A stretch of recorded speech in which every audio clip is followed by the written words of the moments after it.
Yeah, please. Sorry for degrading you. If you had a chavruta, such a genius, you're coming here, it's a downgrade. I'm saying you learn with us. We'll try to keep up with the level. You know what it is? He's a neighbor. He says, Ruben, we should learn together. I'm thinking, like, I'm going to be learning with this guy. I see he, like, brings it, you know. He lowers it. Makes it so that even it's even at my level. Steven. Okay. Oh, so we have to raise up the bar. Anyhow, so please don't. I feel like I maybe can hang on by my fingernails. Good. So the Gemara quotes from the second clause of the Mishnah and proceeds to discuss a related situation. So this is chapter 10. Amoitzet Tefillin is the name of the chapter. It would be embarrassing if somebody asks you, you're learning Gemara. He says, yeah. He says, what Gemara are you learning? He says, Maseches Eruvin. Where are you holding? Which chapter? Chapter 10. Chapter 10. What's the name of the chapter? It's about Tefillin. Amoitzet Tefillin. You should know. The name of the chapter is Amoitzet Tefillin. So, where was it though? Top of 100A? Where again Yeshiva that he would put his hand on the daf and say, which daf are you holding? People wouldn't know the daf. They're so busy with they don't know where they're at. So we'll start with Shor Goyim in Oretz. If its roots protrude right upwards to a height of 3 tefachim. The diagram over here has it that the roots are sticking out. If the roots of a tree protrude upwards and then bend over and descend from above 3 to within 3 tefachim, so they go high and low, above 3 and then back to the ground, it is a matter of dispute whether one can make use of that part of each root which drops to within 3 tefachim of the ground. Rabba Omar Mutar Lishtamish Boen. Rabba says you're allowed to use them. Rav Sheshes Omar Osur Lishtamish Boen. Rav Sheshes said it is prohibited to make use of them. Use for what? To use it as a mechitza, right? If we can now carry under this tree, if we consider it a shus hayochid or not. Rabba Mutar Lishtamish Boen. Rabba says you're allowed to use it. The chol pachas megimel the aro. He says because anything less than 3 tefachim above the ground is halachically regarded as ground. So why is it permitted if it's if it's less than 3 tefachim? If it's like the ground, let's see in number 4, he says the area within 3 tefachim of the ground is considered as the ground itself. So the Gemara Shabbos 97a, in a discussion concerning a similar application of this principle, attributes this to the general principle of lavud. So this is we see it in the concept of sukkah, that if you have a wall that is not really reaching the ground, is almost by the ground, we're saying that it extends to the ground with the law of lavud. But we have to see why is it permitted, why Rabbah says that you're allowed to permitted to make use of them. Maybe make use of the root itself, meaning it's like the ground, not the tree.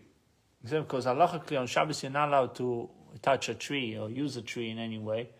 There's a question of a slide or anything that is attached to the tree if you're allowed to touch it. There's a concern that you might pull branches or leaves. So but there's a swing on a tree branch? Swing on there's a question whether you can use it. It's not so simple. If there is something that some kind of a hook that comes out of the tree and the swing is connected to that hook, it might be but it's one step removed. Right, but this is directly on the tree. It's a question if you can use it. If you have a ball that got stuck on the tree on Shabbos, you're allowed to take it down. Throw another ball at it to try to bring it down. Some leaves are going to come down. You can shake the branches. It's so. But over here it says that if the roots are not 3 tefachim, it's as if the ground. So the roots are considered ground, and therefore you can use them. Rav Sheshes disagrees, and he says it's prohibited to make use of them. Why? And since they emanate from a prohibited section, that part of the root which is above 3 tefachim, they are prohibited. So because remember it was 3 and then comes down. So since it comes from a prohibited source, according to Rav Sheshes, you should not use these roots. The Gemara gives 3 more cases that are also contingent upon this dispute between Rabba and Rav Sheshes. The domu kemeshunisa, if the roots are shaped like a mountain peak, a main root protrudes diagonally out of the ground, and smaller shoots grow out of this main roots, pointing down in a diagonal direction. You can see it also in the second diagram over here. So it goes up. See it? Yeah. I could have showed you. You could have, yes. I'm awake. So the Gemara gives 3 more cases that are also contingent to the Damukim Shunisa. The Solkin Leila Asum, the part of the main root that rises above, is certainly prohibited. The Nechot in Lesatai Shou, and the part of the main root that is below 3 Tfachim is certainly permitted. Litzdod, in those shoots that are partially above and partially below 3 Tfachim, they emanate from a point on the main root which is above 3 Tfachim and descend to below 3 Tfachim. Plugta de Rabba ve Rav Sheshes. There is a dispute between Rabba and Rav Sheshes. Rabba permits part of the shoot that is below 3 Tfachim, but Rav Sheshes prohibits the entire shoot. So we see Rav Sheshes is more strict, more stringent on these roots, if we can use them or not. So since it grew out of a forbidden section, it's the same logic that we used before. Another case, anigro, v'chein anigro. Similarly, this dispute is relevant to a tree which stands in a ditch. Rabba holds that a 3 tefach measurement begins from the ground above the ditch, whereas according to Rav Sheshes, it begins from the bottom of the ditch. V'chein b'keren zovis.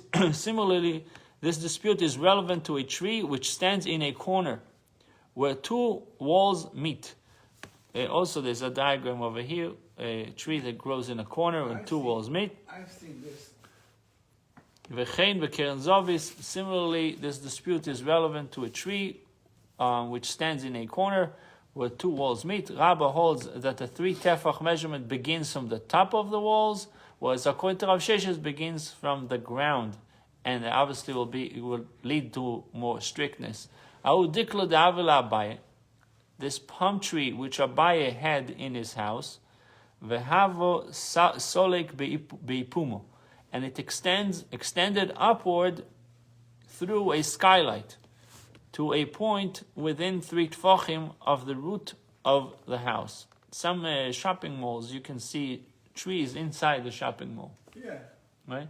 So Abaye had one in his house. It extends upward through a skylight to a point within 3 tfachim of the root of the house. Also, lekamed Rav Yosef. Abaye went to Rav Yosef to ask him whether he could make use of that part of the tree that extended above the roof. Okay, V'shorle, and Rav Yosef permitted it to him. Amar Ravach about Achlifa, the shoroloch kirabah shoroloch. Rav Yosef permitted to you because he follows the opinion of Rabbah, in accordance with the opinion of Rabbah that he permitted it to you. So Rav Sheshes, however, would say that it is prohibited because it emanates from the section inside the house which is prohibited. Comes from a prohibited source. Pshita, the Gemara says it's obvious that Rav Sheshes would prohibit it. Why did Ravach about Achlifa had to mention it? So now the tema afilu Rav Sheshes beisa command them molidam. Because I would have think that even according to Rav Sheshes, a house is considered to be filled with solid matter, in which case the section of the tree inside the house is completely concealed, and therefore one can use the part of the tree which is within the tfachim of the roof, even according to Rav Sheshes. Kamashman Ravach bar Tachlifa informed us that this is not the case. And regardless, he would, even though it's coming from the house, he would still say it's prohibited. Tenan. The Gemara seeks to resolve the dispute between Rabbah and Rav Sheshes, which with a proof from our Mishnah. Tenan. We learned in the Mishnah, Shor Shov Gevoin Min Haoretz Gimel Tfachim. If its roots protrude upwards out of the ground to a height of 3 tfachim above the ground, Lo Yeshev Aleim, one may not sit on them. Echidami, what exactly is the case here? Ideloi hadre kaife, if the roots extend only in an upward direction, and do not subsequently bend over. They're just going up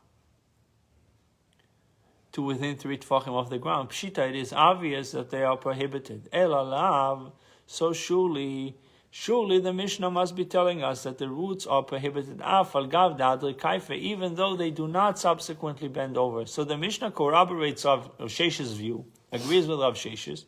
The root is prohibited even where it extends downward to within 3 tefachim of the ground.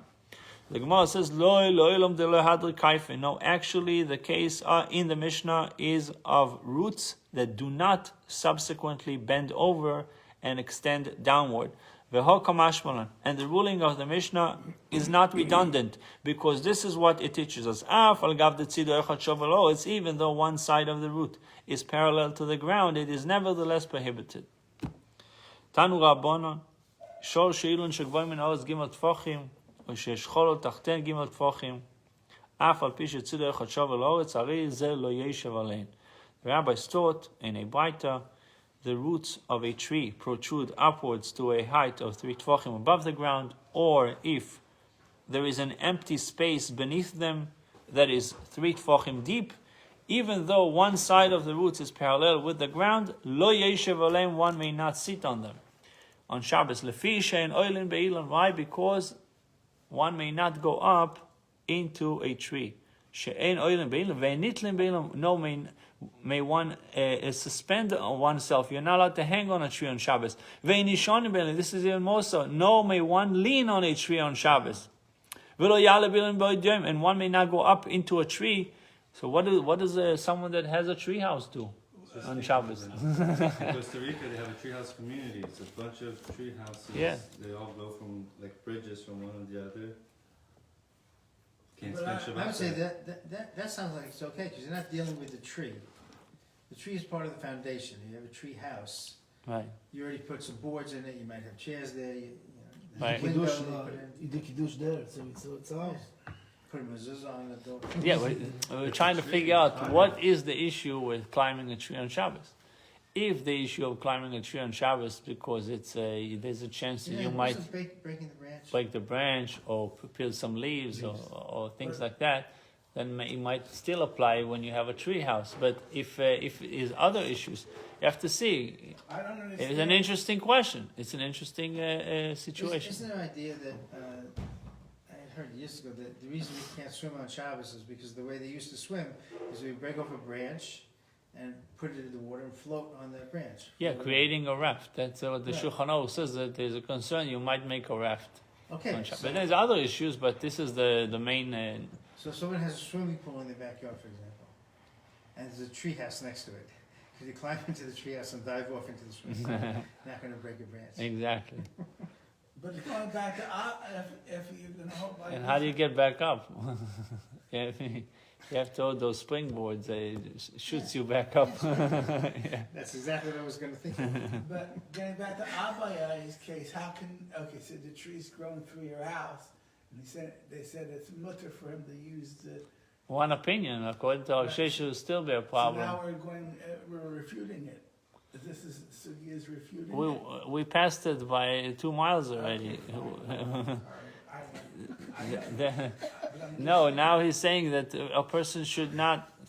Gemara brings this a situation where you're not even allowed to lean on a tree on Shabbos. One may not go up into a tree while it's still day before the Shabbos begin. Even if he plans on sitting on the tree the whole day. And he sit there the entire day until the termination of Shabbos, because even the passive act of sitting in a tree is forbidden.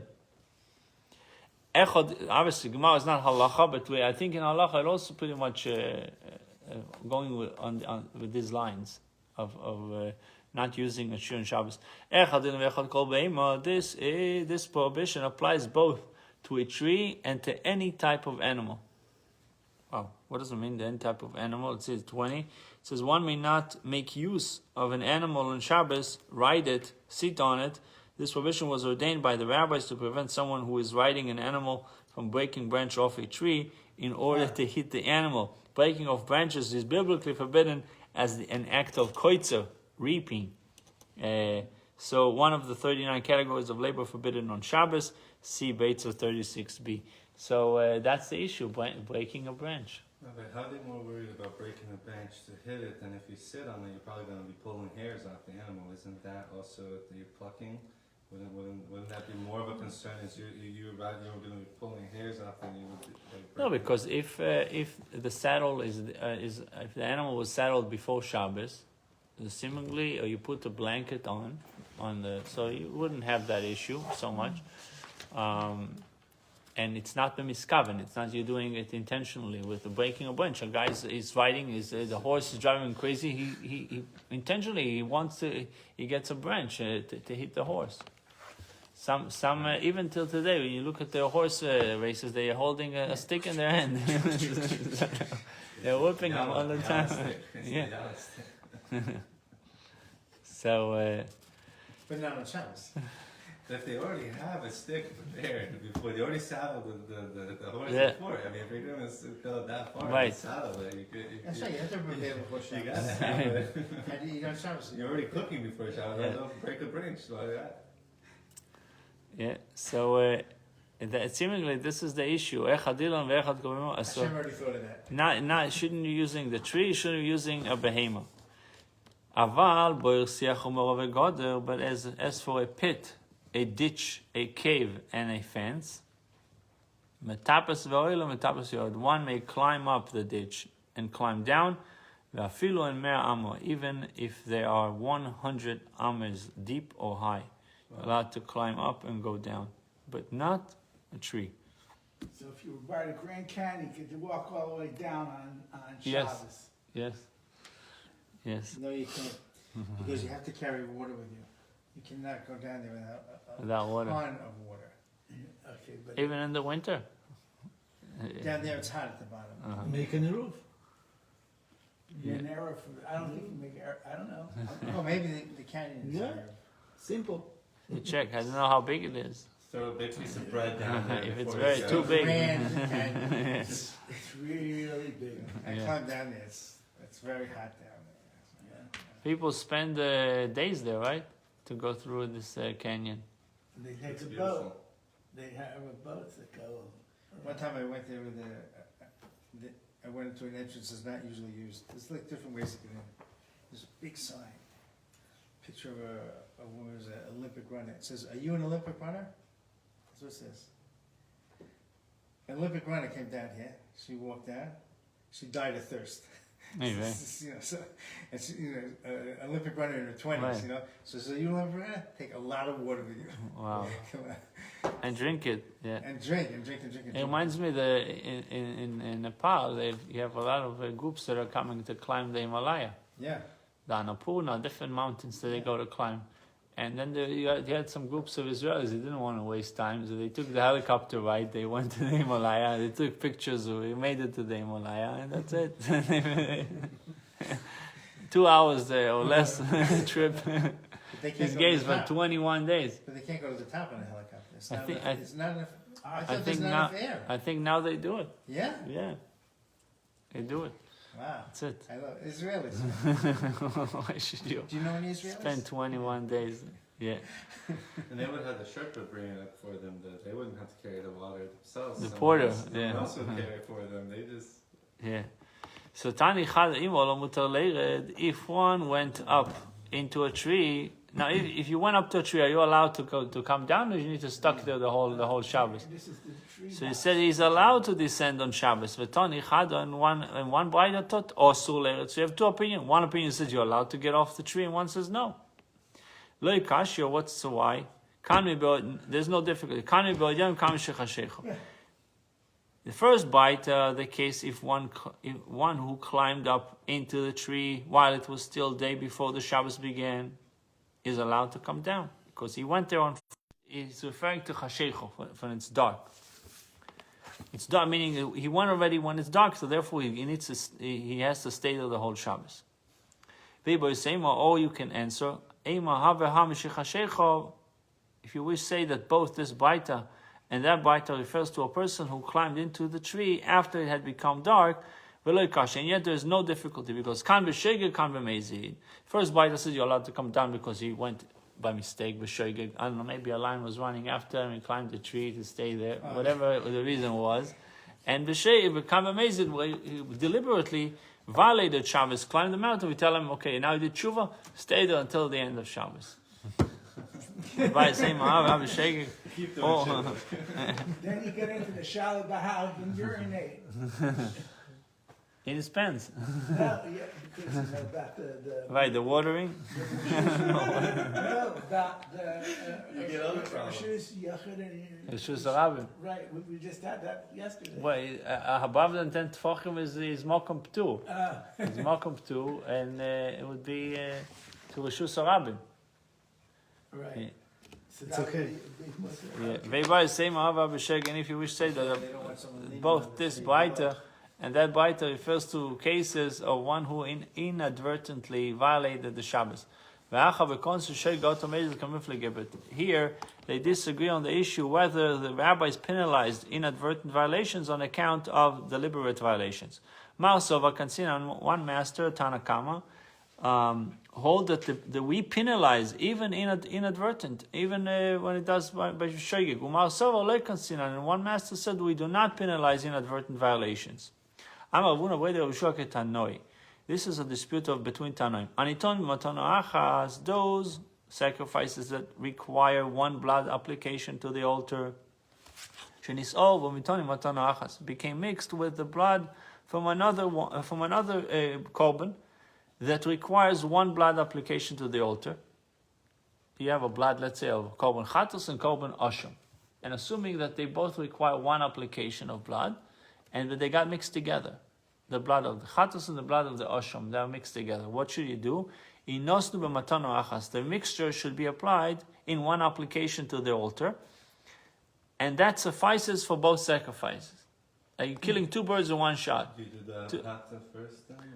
No, you don't know, because it's now you have one The way clay. you apply it is different. Isn't one above the stairs? One No, below? but assuming its application is the same, he's trying to bring a case that requires one application, and it's probably the same. Obviously, chatas requires the upper and lower. It's not our case. Matan dalet, if the blood from a sacrifice requires 4 applications, b'matan dalet was mixed with another korban that requires also 4 application. It not to matan dalet. You're not doing 8. You're doing only 4.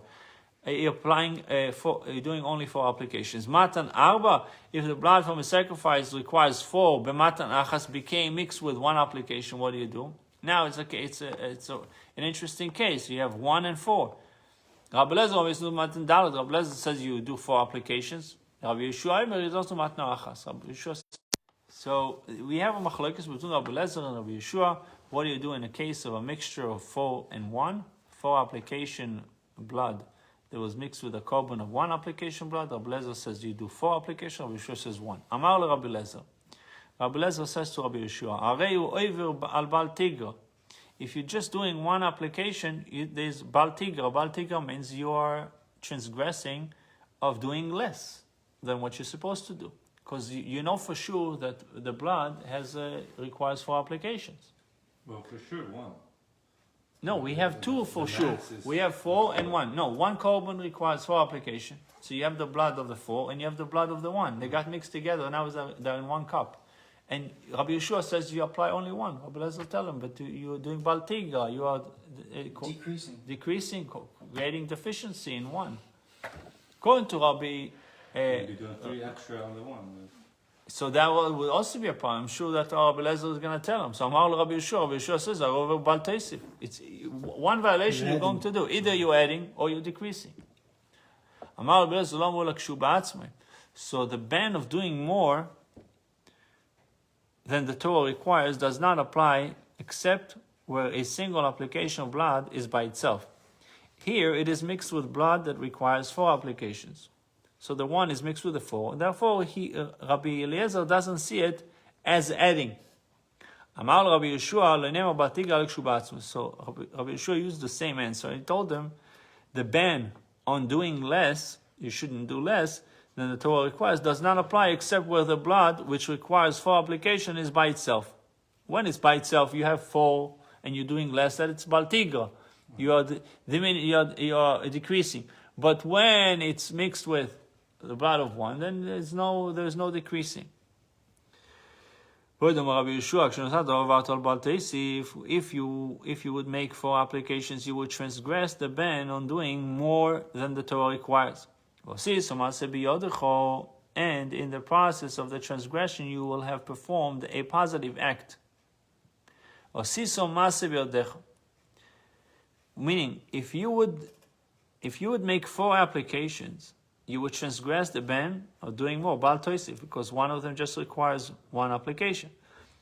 Means, and in the process of the transgression, you will have performed a positive act. On the other hand, if you do not make 4 applications, granted you transgress the ban on doing less than the Torah requires, but you will not have performed any positive act.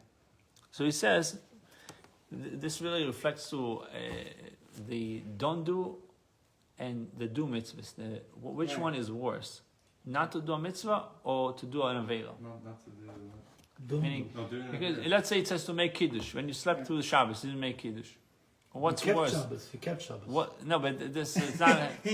Right, no, you He's a kept Jew Shabbos. with a big heart. He Right, kept Shabbos. you kept He Shabbos, slept definitely. But on the right, but on the aspect of doing and not doing, which one is worse? Not doing. Famous saying, "Yishev al tasi." It's better to shev, sit down and don't do than do something that is. But over here, we are in a limbo. Whatever you're going to do, it's wrong. The question, which one is worse? Right. I think we should Leosif is worse. That's what he's saying. That's the argument that he's saying. He's saying, if I'm adding, I did maaseh. If I'm not adding, I didn't do at least an act. I'm not doing an act, actively doing something wrong. What each Qurban is really representing, right? So if one Qurban that requires the 4, let's say that's the Torah, and the other one requires the 1, but that's like a hata or something that's like it's an obligation to bring. One's you're bringing an animal just because you would like to. The other one is because it's an obligation. No, but again, obligated to bring an animal. but the Gemara is trying But to if tell you us go it's the with the same one- level. It's just one requires you trying to get out of the framework of what the Gemara. The Gemara says it's the same. We have the same situation. One apply 4 and one is 1. We don't talk about more important and less. Maybe the Gemara is going to say later, hey, there's the reason why Rabbi Yeshua said this and Rabbi Menashe said it because it's another type of korban. But in general, if I have 2 that are either the same or 4 and 1, 1 and 4, but not a more stringent, less important. They're not going to be this. If they're different, it's not the same. There's no way. It's a completely different Qurban. In the application, they can be applying 1 or applying 4. That's the only difference so far we know of. Wouldn't that depend on the difference being on the type of Qurban that you brought? One might be a cow, one might be a this, one might be... Yes. So Yeah, it could be. It could be also in the different type of. You're right. It could be, but right now it's just about the application itself. Like I said, maybe they'll say, hey, but this korban requires more. It's more of a mandatory. This is more volunteering type of a korban todah. Which one happens more often versus which one's more of like an Right. occasional thing, usually takes precedence. I have to look at the whole picture. You can't just look at just the application. I don't know. But interestingly, that they both, Rabbi Menashe and Rabbi Yeshua, are not saying that the korban is invalid. They're just saying do 4 or 1, and even if you did 1 instead of 4, it's still valid. Right. So the Rabbi Menashe though, and how this is all connected to the tree of and Shabbos, we have to soon see, right? Forgot. Forgot about the tree and Shabbos. What's the name of the chapter? 10th chapter. You can say, well, if the chapter is about tefillin, what does it have to do with tefillin? But tefillin, it's finding tefillin on Shabbos. So how do you bring the tefillin inside the house? So it's somewhat it's related. So let's see. Rabbi Menashe the Omar also kum asay adif. According to Rabbi Menashe, who said that getting up and performing a mitzvah is preferred. It's the preferred option. Doing something is better than not doing, according to Rabbi Menashe. He says, here too, he would rule that one should descend from the tree because that is also a mitzvah. Why? As much as it helps to avoid a far more serious violation of sitting in the tree.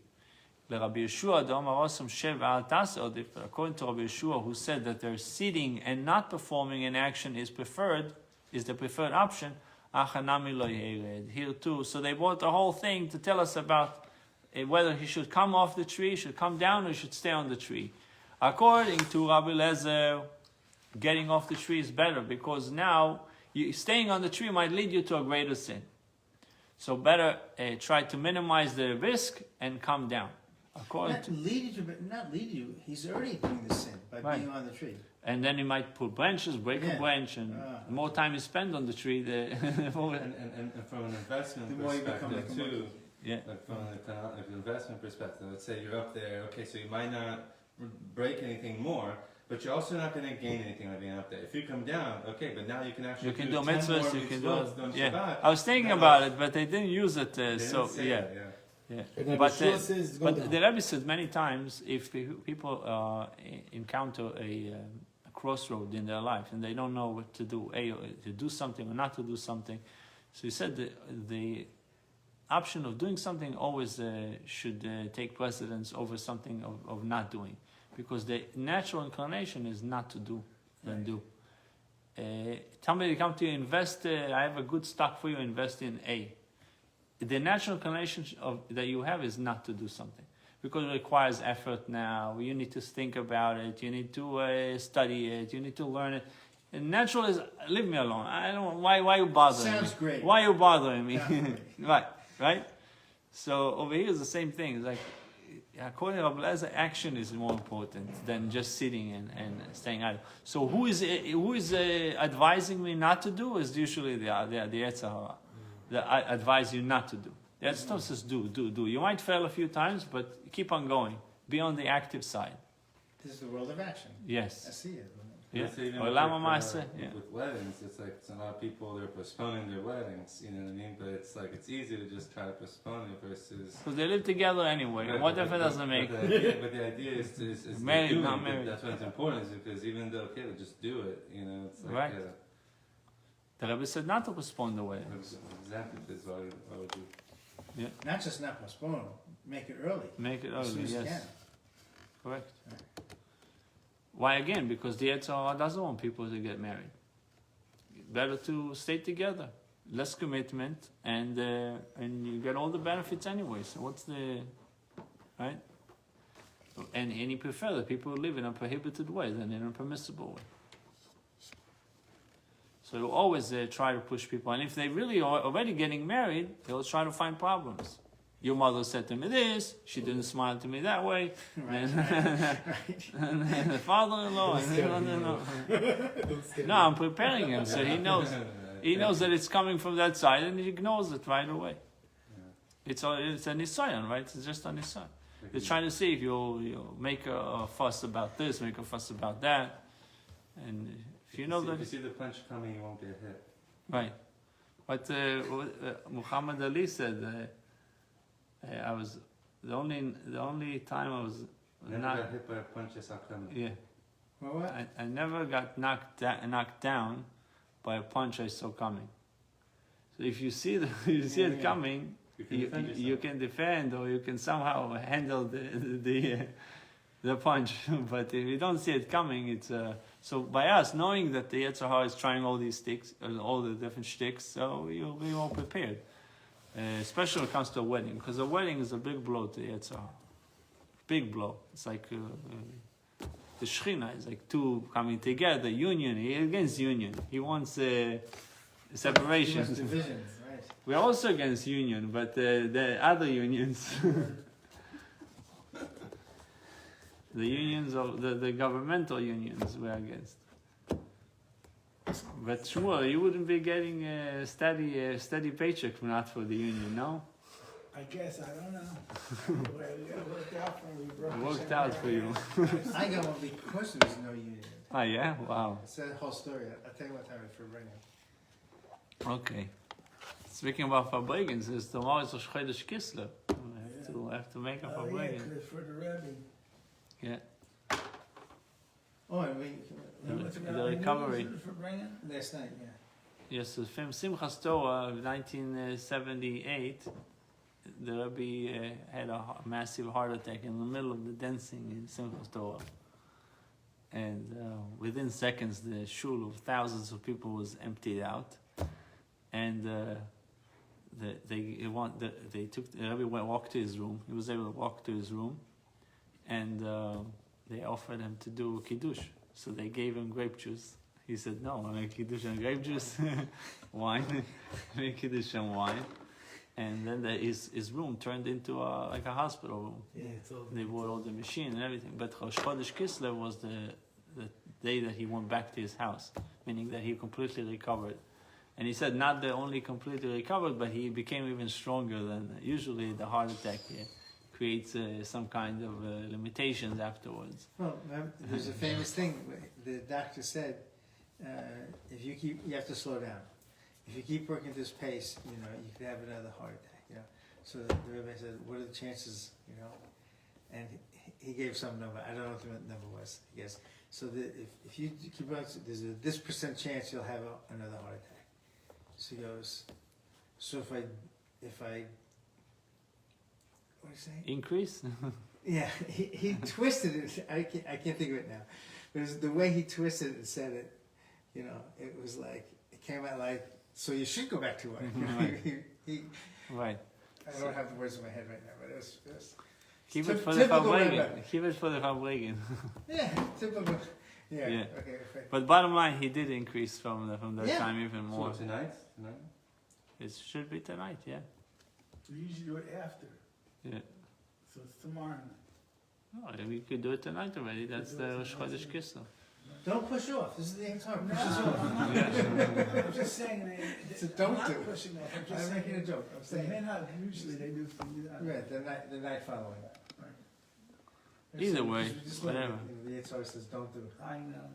Don't buy stocks, is that a Yitzhak? I don't think so. I don't think so. No, it's the idea to go out of comfort zone. Yeah. The go out of comfort zone is usually shev al tase, do and don't do anything. Sit and don't do anything is usually come from the other side. Right. So Rabbi Yeshua Amar some shev al tase, or if according to Rabbi Yeshua, it's the preferred option. So therefore he says stay on the tree, don't come down. Dilma loihi ad kan lo kam Rabbi Eliezer osam kum aseh adif. Rabbi Eliezer did not say that getting up and performing kum aseh, get up and do an action is preferred option. Why is he calling get up and do when it comes to a mitzvah? The ka'ovid mitzvah, except where one thereby fulfill the mitzvah. So maybe this is what you were saying. And now you can do a mitzvah, kiddush, maybe come to shul, listen to the kriyas satera. Aval ho chodolavid mitzvah. But here in the descending from the tree, one does not fulfill any actual mitzvah, only avoids a more serious violation. Maybe you should stay on the tree. So it's a tricky thing. Kumaseh, get up and do, is when you get up to the mitzvah. We don't say kumaseh for doing avera. For avera, sheva al tase is better. Sit and don't do the avera is better. So maybe since there is no direct mitzvah by coming off the tree, maybe you should stay on the tree. Or else you could differentiate between the cases as follows. If Rabbi Yeshua did not say there that sitting and not performing an action is the preferred option, Ella, except the loyko vidisura, where one thereby does not directly commit a violation. So we have two arguments that maybe Rabbi Eliezer and Rabbi Yeshua would change their opinion. So generally Rabbi Eliezer says, kum aseh, get up and do. Rabbi Yeshua says, shev v'al taseh. That's the preferred option according to Rabbi Eliezer, according to Rabbi Yeshua. But we have two arguments why they might change their preferred option. Rabbi Eliezer would change. He usually says get up and do, but maybe he's saying get up and do when there is a direct mitzvah. Over here there's no direct mitzvah. And Rabbi Yeshua might say get up and do. Usually he says sit and don't do, but in this case he will say get up and do. Why? Because he's doing isu. By staying on the tree, he's committing a prohibition every single second that he's on the tree. So maybe he would say, I'm waiving my preferred option of sit and don't do, and this time you should do. Maybe. But the Gemara says, "Tani chad echad ilon lach ve'echad ilon yovesh." Maybe, for example, what happens if it's a dry tree or a moist tree? Right. Living tree is a lach, and dry is like a dead tree. Very different. In what case does the injunction forbidding the use of trees on Shabbos? When does it apply? Belach aval beyovesh mutar.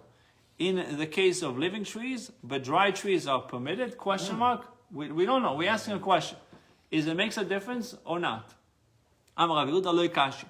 There's no difficulty. Here in the Brisa, which prohibits the use of a dry tree, the case is of a tree whose trunk is still capable of regeneration, recreating itself. Here, the Brisa permits the use of a dry tree. It's speaking about a tree that is not capable of regrowing, of regeneration. Remember, I told you they found in Masada seeds of dates, and they said it's like 2,000 years old, and they planted them and they grew. And then they found the dead seed. These were male and those female, but they were able to grow dates from seeds that were in the ground for 2,000 and more years. Imagine. It's unbelievable that they still have life in the seed for that long. Now, also the different trees are different. You have a palm tree, right, which is like smooth, you can rub on it, it's not going to do anything to the tree. But you can have bark, where if you just touch it, it's just going to come right out. Right. And so it both can be living and it can be a completely different story right there too. But I think even a smooth tree, if you shake it a little bit, sometimes there's buds that are growing, things that are happening on the top, and you might cause them to come down. Indirectly, though. Right, indirectly. Touching it right there, the actual bark would chip off if it's a type of tree. It's true. Giza machlif yovesh kosto. So Gemara says, 1 second. If the tree is dry, it should not regenerate. If it regenerates, don't call it dry. How can you call it dry if it's regenerate? If you cut the trunk and it can regenerate, it means it's not dry. It still has power to grow. Yeah. So it says ela lokash. So there's what no diff can be misacham or can be misacham. Here in the Braita, which permits the use of a dry tree, the case of a dry tree in the summer. Can be misacham. Here the Braita which prohibits the use of a dry tree is the case of a dry tree in the winter. Why? In the winter, when all trees are without leaves, there is no apparent difference between dry and living trees. They all look dead. Go to New York, you see trees in the winter, severe winter. They all look dead, no leaves. Therefore, to avoid giving the impression of wrongdoing, one may not make use of even a dry tree. In the summer, however, the dry trees are clearly distinguishable and therefore permitted, because some trees are blooming and they have beautiful leaves and everything is fine. And these are not. So you'll be able to differentiate. It says, but any fruits that still happens to be on the tree will be dislodged. If someone manipulates the tree, it can cause the fruits to come down. And that might cause people to erroneously assume that picking fruit is permitted on the Shabbos, even from a living tree. The Gemara answers that the Braita permits the use of a dry tree in the summer only in a limited case. But the Leika period, the case of the Braita is of a tree that has no fruit on it. Va'kanotri kinsei, but twigs will be dislodged. Yeah, I told you there's got to be something on the tree. Twigs. If one uses the tree, and this might lead people to erroneously assume that picking twigs is permitted on Shabbat, even from a living tree. The Gemara answers, make additional qualification. Bigiduda, the case in the Braita is of a bare trunk, which has no branches at all. The Gemara says, Ine, is this so? Rav iklala pastio v'osar bigiduda. Rav went to the town of Apastia and prohibited even a bare trunk. Rav biko motzo v'godar b'godar. It says Rav found an open field and erected a protective fence around it, which means Rav saw that the people of Aspastia were not educated in Torah and were incapable of differentiating between the different types of tree, between different types of trees. He therefore issued a categorical prohibition on all the trees as protective measure. And I think a lot of the prohibitions today are because of this. If I understand something and I do it, so people might get the wrong idea why I'm doing it, and they start doing it themselves, and they'll take another step into, and it would be a violation of Shabbat. So, however, this restrictive ruling does not apply in normal circumstances. Like we see it, the most, striking example is not Rosh Hashanah that falls on Shabbos. We do not blow the shofar. Why? Because somebody might carry the shofar on Shabbat to shul, which is strange. What do you mean? Just because one guy would, by mistake, carry the shofar on Shabbat to shul, thousands of other synagogues should not. I'm sure there will be enough shofars left in shul on Shabbos. They'll be left in shul, and nobody would carry it. But still, we don't blow the shofar anywhere in the world if Rosh Hashanah falls on Shabbos. You said a little less or the same thing. Yeah. Also, a person is forbidden to walk on grass on the Shabbos. Why? Because it says in Proverbs, and one who acts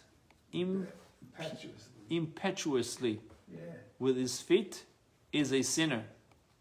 I guess impetuously is what, pride? What is chutzpah? Yeah. Okay. Impetuously.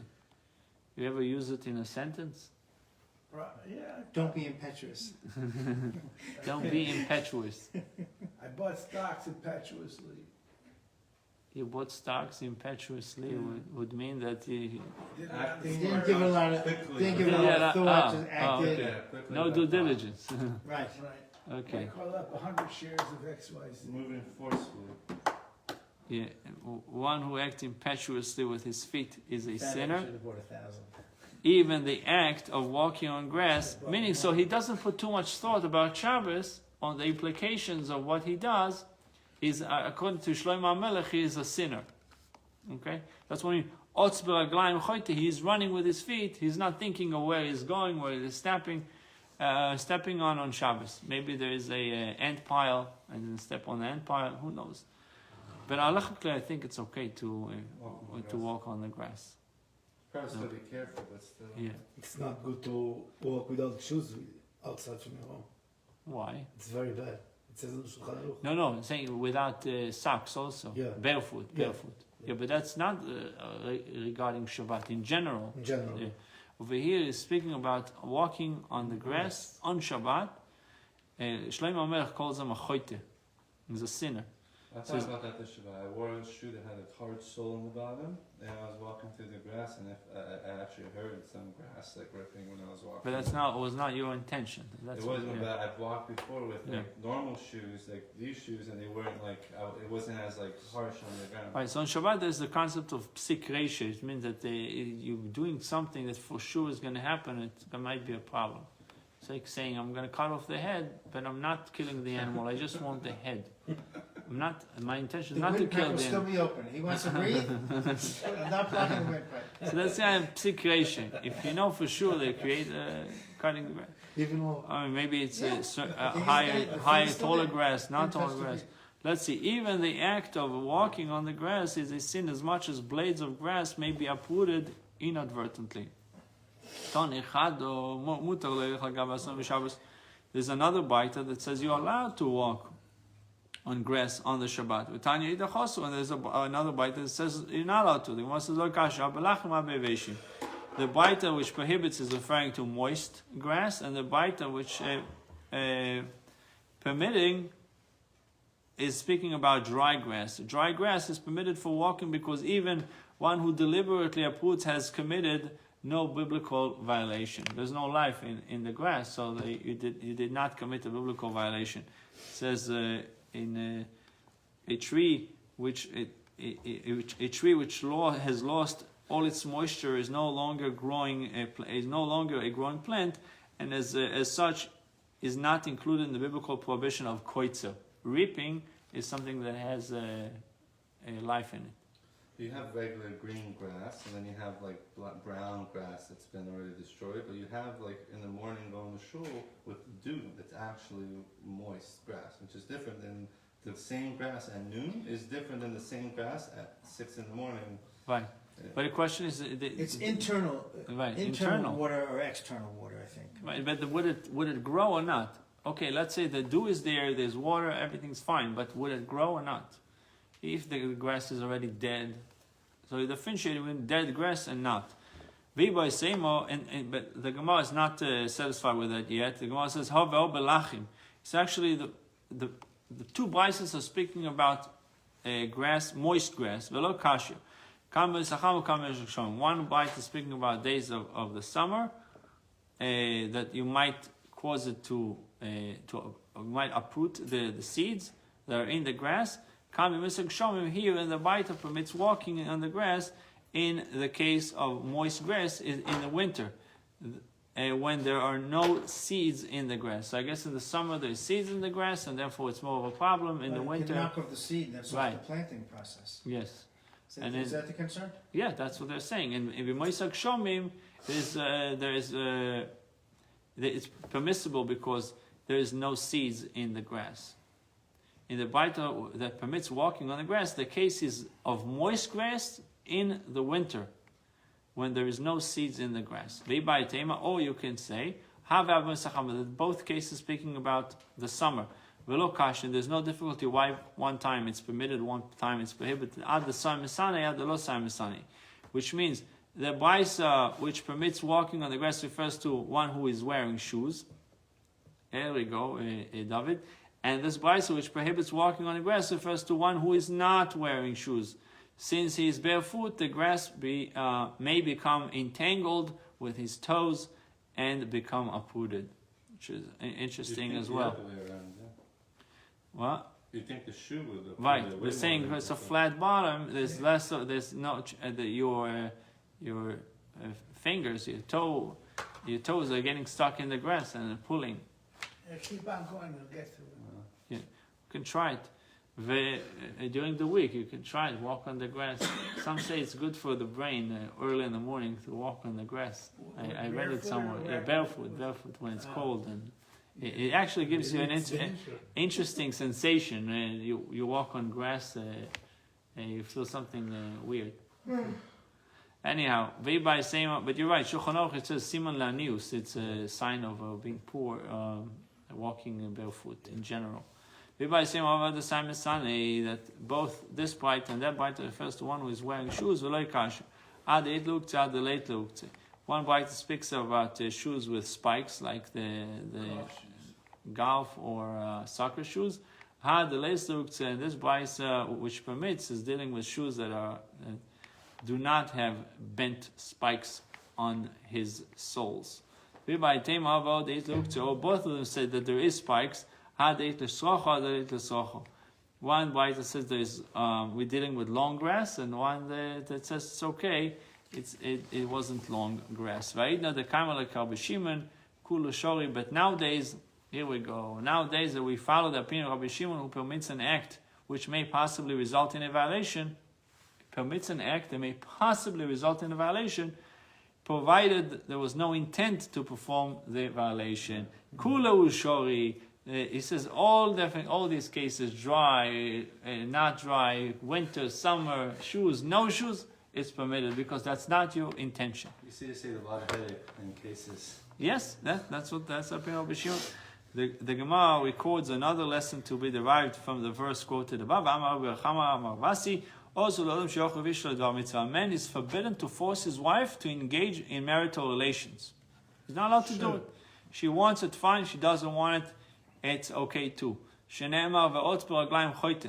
one who acts impetuously with his feet is a sinner. We call it dvar mitzvah, even though it's a mitzvah, meaning he wants to have children, whatever it is. She needs to agree. Yeah, but she has to agree. She has to want it.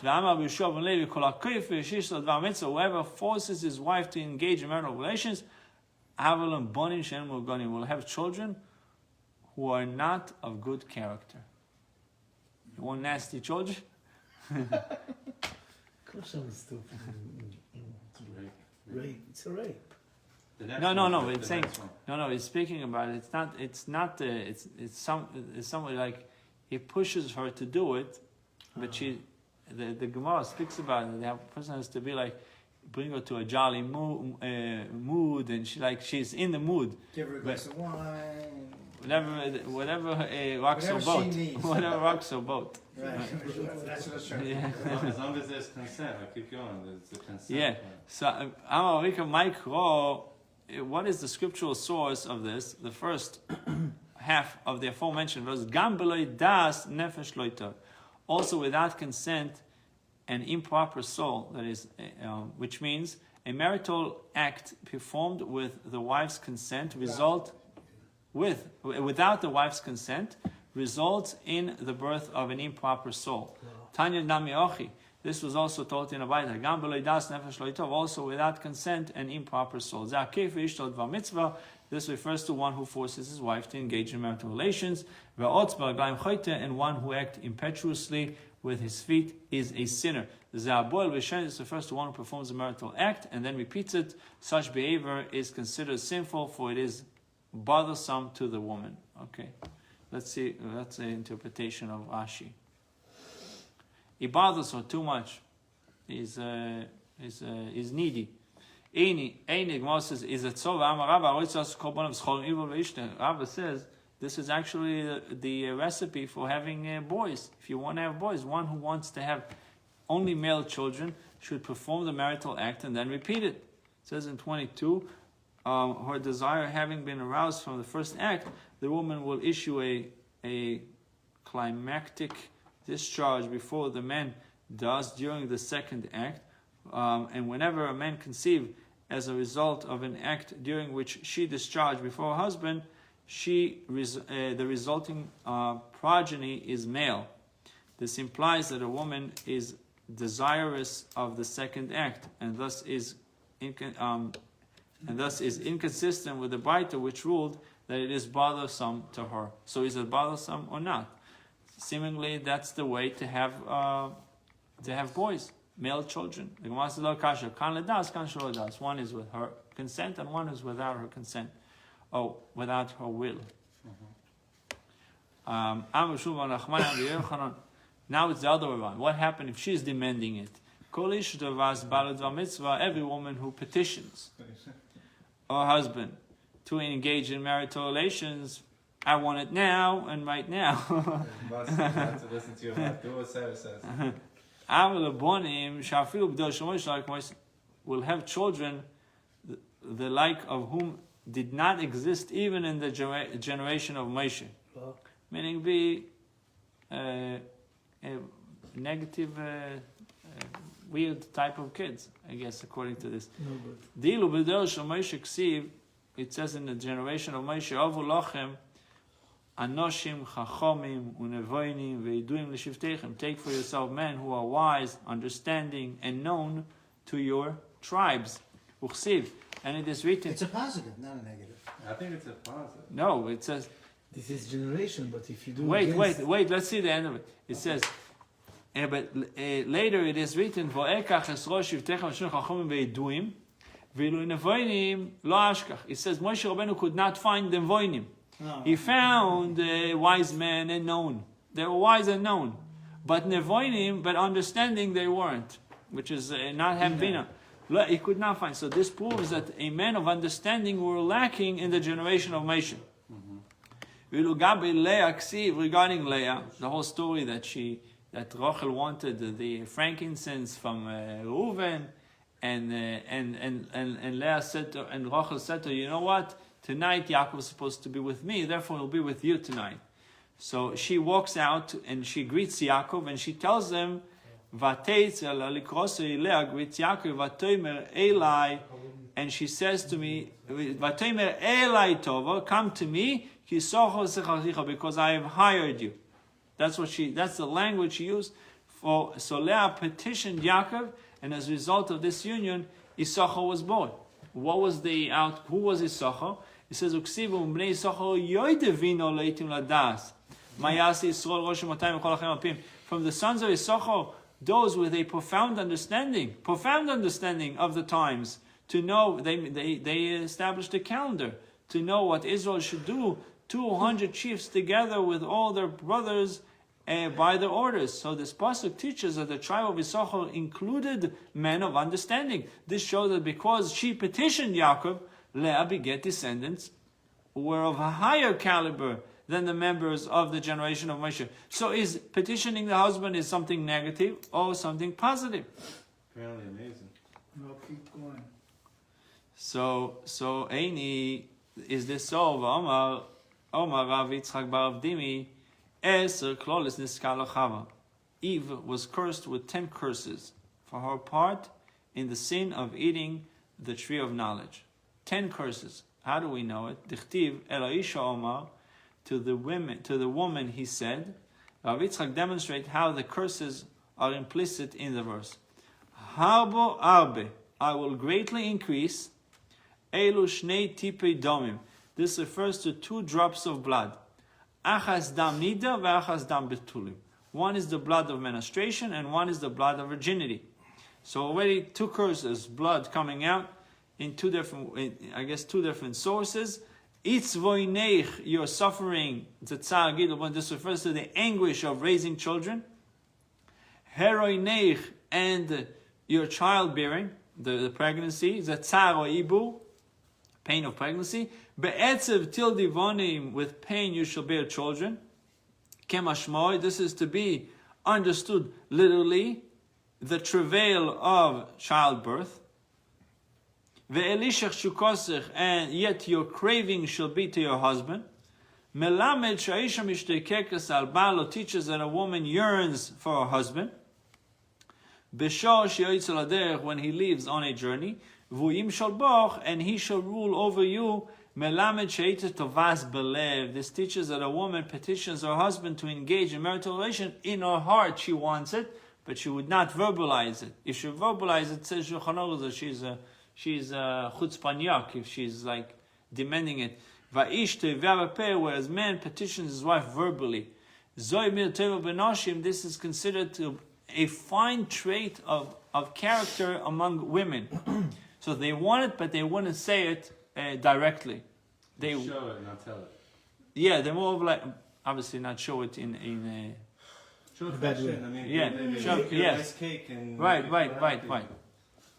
This contradicts what we learned above, that it is, obviously it's contradicting. We learned above that it is meritorious for a woman to petition her husband to engage in marital relations.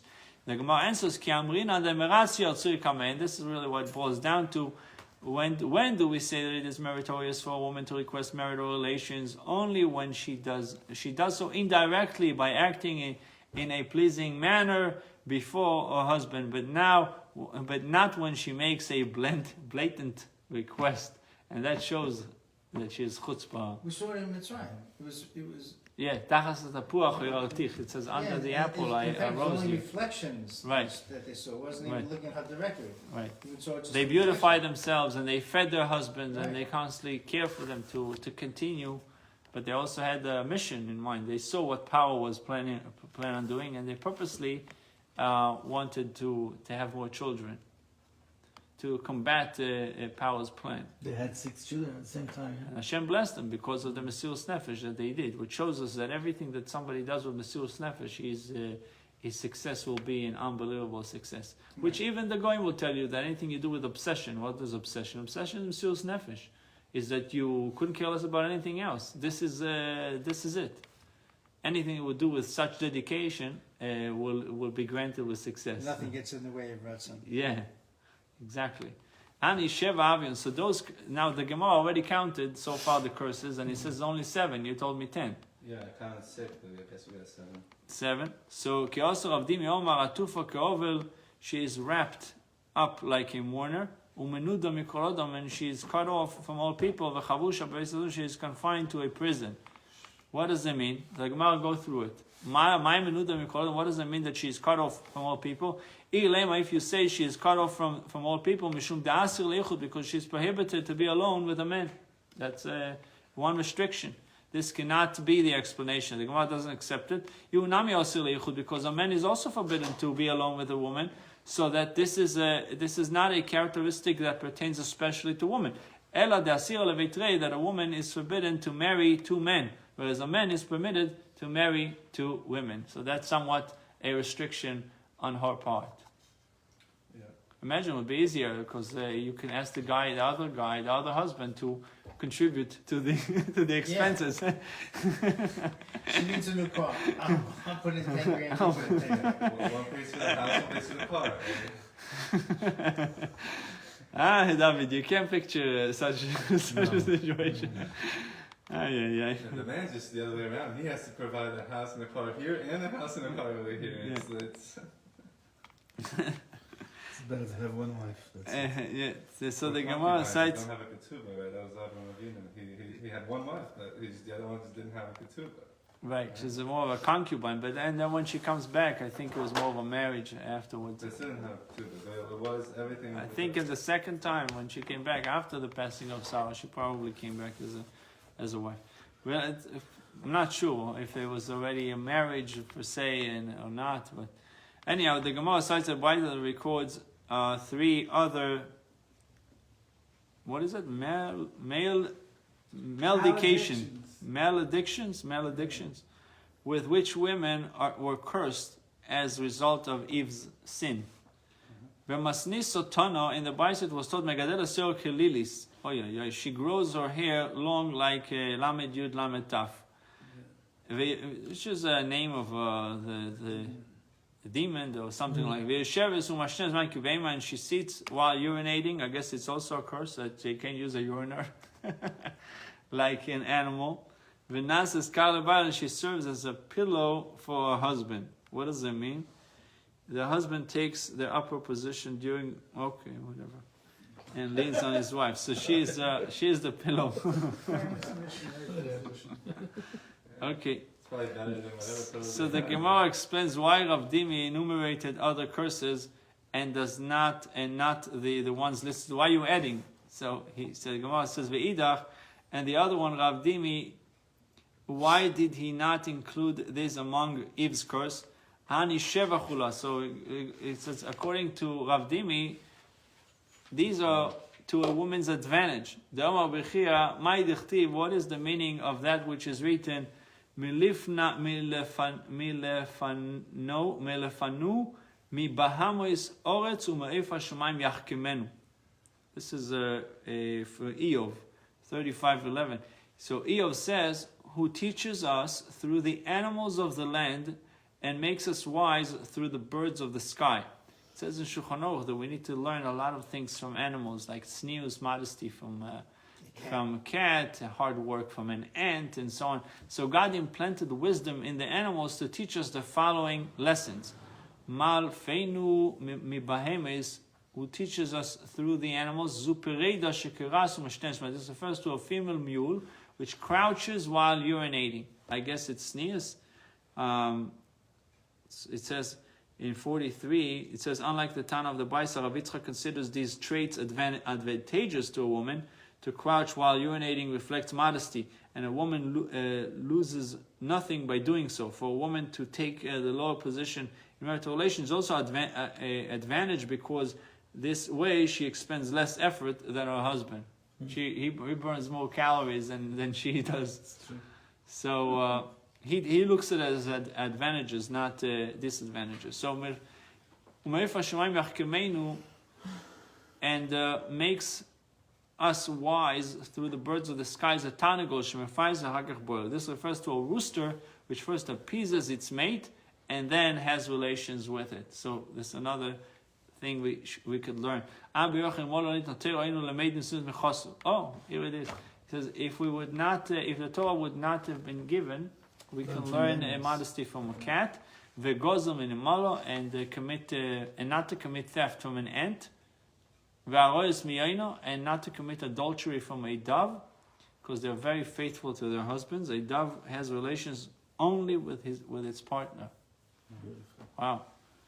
And proper manner of conduct from a marital relations from a rooster, That's why they do all these dances, right? You saw a rooster, like he put his wing and he goes around like this. They have a dance. I saw on the highway, on one of the roads here, there were two birds facing each other, and one was obviously the male, because he's like flapping his wings, not fast flapping, just flapping and showing, like doing it like doing it this. Conquering.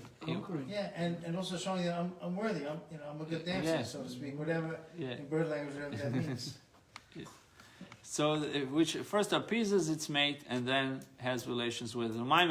So, how does the rooster appeases its mate? This is what it says to her before. It's amazing. How does he know what the rooster is telling the hen? Zabina loch zigo. I will buy you a coat. The motto coat. The motu lich ad karich, which reaches down to your feet. And after mating, he says to her, may the crest of that rooster, a euphemism for himself, be cut off. Why?